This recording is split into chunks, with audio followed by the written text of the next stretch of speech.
Assalamualaikum warahmatullahi wabarakatuh. Selamat datang di channel Kabar CPNS P3K Kesehatan. Semoga teman sejawat dilindungi oleh Tuhan Yang Maha Esa. Teman sejawat yang baru tahu channel ini, silakan subscribe dan bunyikan tombol loncengnya agar tidak ketinggalan informasi tentang kabar CPNS dan P3K yang terbaru.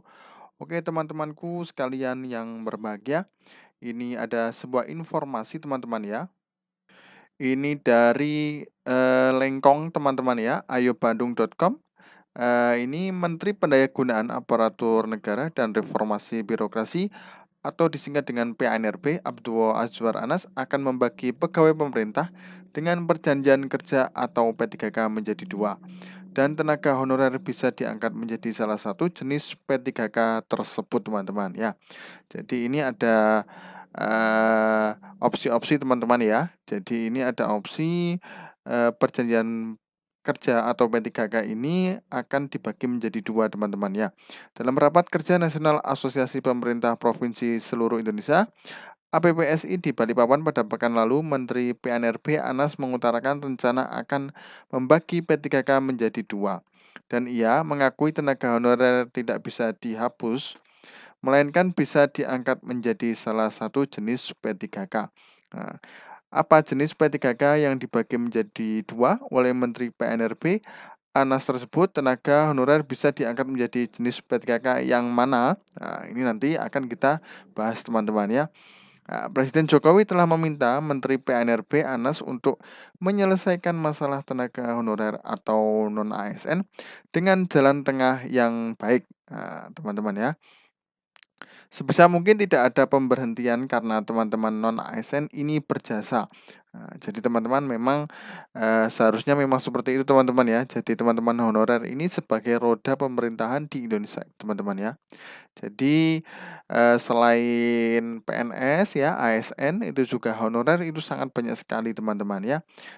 Artinya memang untuk roda pemerintahan pelayanan publik itu semuanya masih dikelola oleh honorer teman-teman ya. Kemudian Menteri PNRB Anas mengakui tenaga honorer sudah banyak berjasa dan memiliki kontribusi dalam proses pelayanan masyarakat dan administrasi pemerintahan. Nah, atas dasar tersebut, pemerintah berupaya mencari solusi terbaik bagi 2,3 juta non-ASN sesuai data dasar di BKN. Saat ini tenaga honorer yang mengikuti seleksi P3K pada 2022 belum dapat diangkat semuanya menjadi ASN teman-teman ya. Jadi memang nggak semuanya, kemarin juga sedikit. Nah, kemudian hal ini lantaran ada daerah yang merasa keberatan tidak mampu membayar gaji P3K. Jadi untuk pemerataan untuk distribusi ya yang ada di daerah itu memang tidak rata semuanya teman-teman ya. Untuk income-nya ya per bulan, untuk income-nya dari pemerintah sendiri itu kan nggak bisa merata teman-teman ya. Jadi memang ada keberatan dari daerah yang untuk membayar gaji P3K. Oke, lanjut teman-teman. Kemudian di mana besaran gaji P3K per bulan telah ditetapkan PP nomor 98 tahun 2020 sesuai golongan teman-teman ya.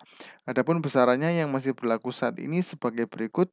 Golongan 1 ya, 1.949.900 sampai 2.686.200 ya. Golongan 2 1.960.200 ya. Kemudian sampai 2.843.900, dan golongan 3 Rp 2.043.200 sampai 2.964.200. Nah, kemudian golongan 4 ini ada 2.129.500 sampai 3.089.600. Kemudian golongan 5 Rp 2.325.600 sampai 3.879.700, dan golongan 6 Rp 2.539.700 sampai 4.043.800 teman-teman ya. Golongan 7 Rp 2.647.700 sampai 4.214.900. Golongan 8 2.759.100 sampai 4.393.100, dan golongan 9 Rp 2.966.500 sampai 4.872.000 teman-teman ya. Ini golongannya sampai 16 teman-teman ya, banyak sekali. Nah, kemudian melihat besaran gaji P3K tersebut, ada beberapa daerah yang merasa tidak sanggup membayar gaji yang terlalu tinggi teman-teman ya.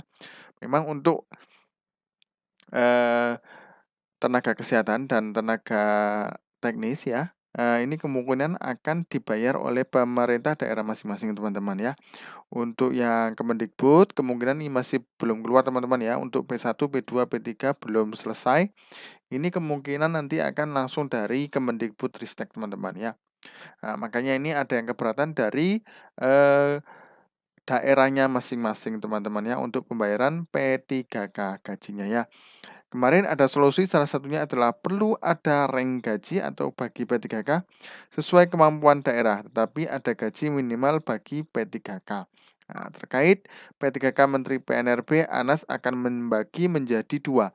Kita sedang siapkan skenario P3K terikat dan P3K bebas teman-teman. Nah, ini jadi ada dua teman-teman ya. Untuk opsi-opsi ini masih belum final ya teman-teman ya. Jadi finalnya nanti kalau sudah diketok ada suratnya teman-teman ya.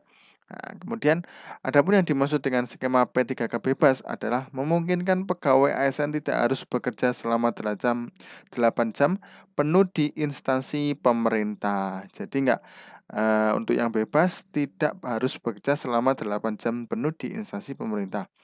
Misal daerah hanya mampu menyiapkan gaji Rp 500.000 untuk cleaning service.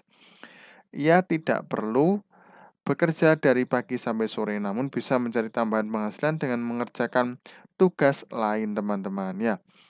Nah, kalau ini terjadi maka nanti tidak ada penambahan anggaran, tidak ada pengurangan orang, rekrutmen barunya kita atur dengan sangat ketat teman-teman ya. Nah, jadi itu untuk yang skema P3K bebas teman-teman ya. Kemudian yang kedua adalah terkait adanya rencana penghapusan tenaga honorer pada 23 November 2023 oleh Menteri PNRB. Ada satu daerah yang sudah menerapkan sistem jam kerja digilir terhadap tenaga honorer, yaitu Kabupaten Mandaling Natal atau Madinah teman-teman ya. Jam kerja tenaga honorer yang digilir diterapkan dengan sistem hanya bekerja selama 13 hari dalam 1 bulan. Bahkan ketentuan sistem jam kerja di gereja tersebut sudah diresmikan melalui surat edaran pemerintah Kabupaten Madinah nomor 257 tahun 2023. Jadi ini ada untuk sistem gilir ya teman-teman ya. Nah ini di mana dalam surat edaran tersebut diatur tentang pelaksanaan dan jam kerja pegawai non ASN di lingkungan Pemkat Madinah teman-teman ya. Tujuan dari diterapkannya sistem jam kerja digilir dari tenaga honorer adalah agar non-ASN bisa memanfaatkan waktu luang untuk bekerja di tempat lain. Dengan demikian, tenaga honorer bisa diangkat menjadi P3K jenis bebas apabila Menteri PNRB telah meresmikan P3K dibagi menjadi dua teman-teman ya. Jadi ini opsi-opsi masih digodok teman-teman ya untuk semuanya dari stakeholder yang ada di pemerintahan ya. Itu memang sudah membuka untuk opsi-opsi ya dari Banban RB yang nantinya akan didilkan teman-teman ya. Oke teman-teman, mungkin itu saja yang dapat kami sampaikan, mudah-mudahan bermanfaat. Terima kasih. Wassalamualaikum warahmatullahi wabarakatuh.